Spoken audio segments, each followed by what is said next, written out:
Se a nossa alma intelectual, como nós vimos anteriormente, nas nossas aulas anteriores, é o Logos, é o pensamento de Deus no homem, receber as suas instruções, receber a sua sabedoria é fundamental no nosso caminho.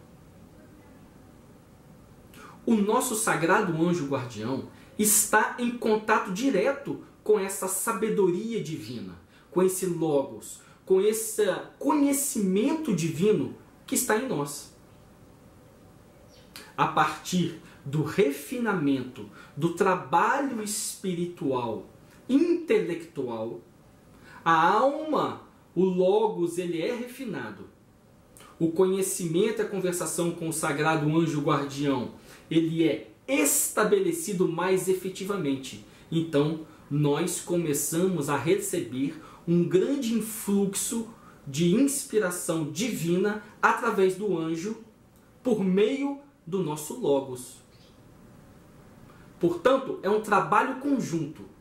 Você trabalha o conhecimento e a conversação com o seu sagrado anjo guardião, recebendo as instruções dele de fora para dentro. E ao mesmo tempo, para refinar esse trabalho, você trabalha diretamente sobre a sua alma intelectual, trabalha o seu Logos, através dos inúmeros exercícios, dos inúmeros estudos e estilo de vida filosófico e espiritual que nós vivemos.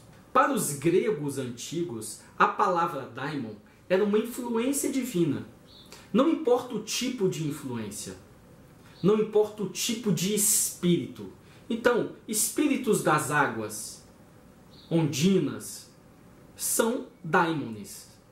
Espíritos do fogo, salamandras, são daimones. Espíritos da terra, gnomos, são daimones. Espíritos do ar, sílfides, são daimones. Espíritos dos mortos são daimones. Não importa o tipo de espírito, daimon se tratava de uma influência. E esse conceito ele foi muito bem esmiuçado por Porfírio. Isso nós vamos ver lá no artigo 1, depois da carta 16, onde eu falo da demonologia do Porfírio. Ele desenvolveu muito essa ideia da influência divina.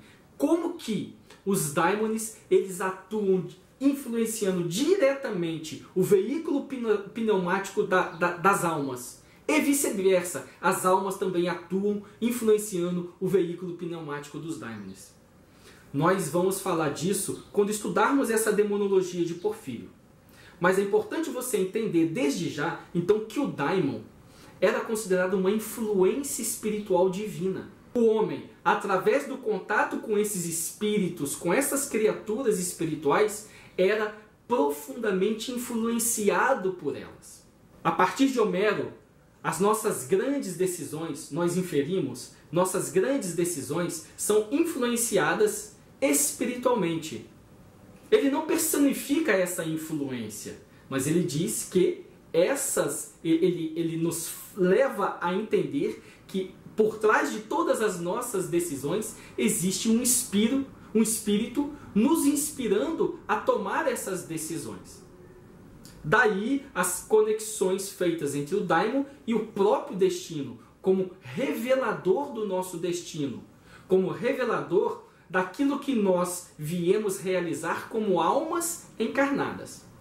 Então, nós vamos descobrindo que desde Homero, desde os hinos órficos, desde Platão, e é em Platão que isso se caracteriza de maneira mais efetiva, o desenvolvimento de um conceito, o desenvolvimento de uma ideia, que é a ideia de uma influência divina, de um espírito que influencia os homens.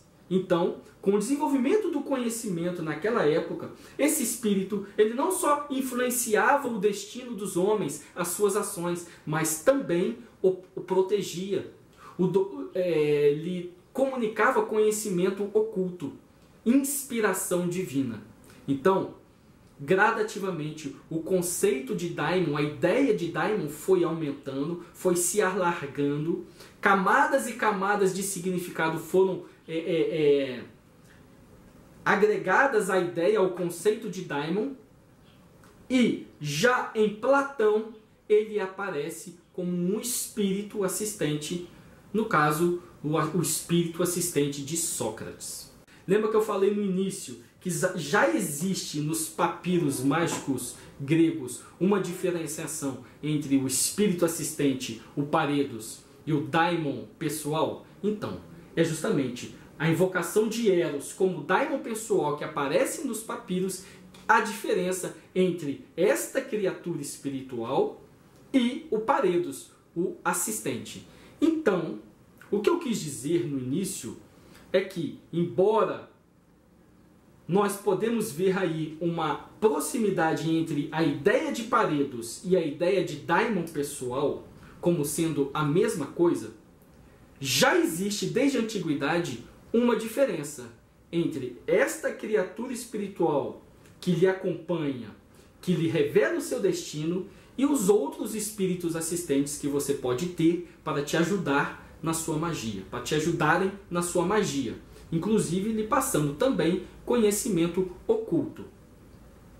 Essa é a ideia por trás da demonologia lá dos Grimórios, aonde os espíritos sublunares, os demônios, eles podem dotar o homem com conhecimento.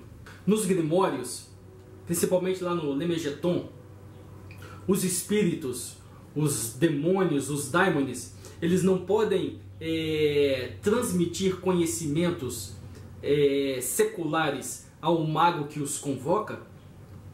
Naquele estudo onde nós estudamos sobre o método salomônico, lá nós não falamos que estes espíritos da Goécia, nós temos que trazê-los para dentro da urna como espíritos familiares. Vamos lá no corpo de Deus, convocando esses espíritos, trazemos esses espíritos para dentro da urna de bronze, transformando esses espíritos em espíritos familiares. Então, depois que eles se tornaram espíritos familiares, projetamos eles no triângulo da arte para que eles possam nos obedecer, para que eles possam nos doar conhecimento oculto e realizar proezas que nós precisamos que eles façam, aquilo que nós desejamos que eles façam. E, ao mesmo tempo, nós não dizemos que para fazer esse trabalho, para ter o comando sobre essas criaturas, a capacidade de ir lá no corpo de Deus, pegar essas criaturas, colocar essas criaturas dentro da urna, nós temos que ter o quê? Uma ancoragem. Nós temos que ter uma coroa, uma realeza. O que nos confere essa ancoragem espiritual é o sagrado anjo guardião. E é esse o tema da magia sagrada de Abramelin. Você conjurar o seu sagrado anjo guardião para ter domínio sobre os demônios. Então, sendo esses demônios os espíritos familiares, não são da mesma natureza que o sagrado anjo guardião.